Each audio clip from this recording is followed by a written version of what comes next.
everyone, I'm Mariko, your eHow food expert, and today I'm going to share an easy recipe for gingerbread.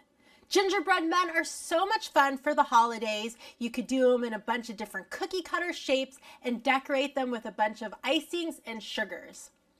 To get started, you'll want to get a large mixing bowl. In this, I'm going to put 2 eggs,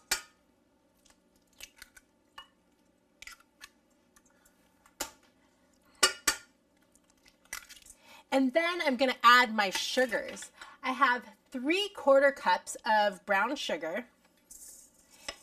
I'm going to add a little bit of molasses. This is a 1/4 cup of molasses. Then I'm going to add a 1/2 cup of butter or 1 stick. Now you just want to blend everything together until it's smooth.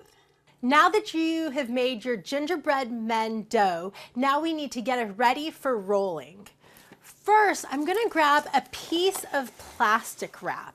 What we're actually going to do is wrap some balls of dough and put them in the refrigerator. They're going to need to chill at least 1 hour because this is going to make it a lot easier for rolling out your gingerbread men when you're ready. So I'm just going to take a couple scoops of my cookie dough. I'm going to put that on a piece of plastic wrap and then just wrap it up and put it in the refrigerator for about an hour. This is the perfect size for rolling out little batches of gingerbread men. My rounds of gingerbread dough have been sitting in the refrigerator for about an hour. Now they're ready to roll out and form into your favorite gingerbread men shapes. This is Mariko showing you an easy recipe for gingerbread men. Enjoy.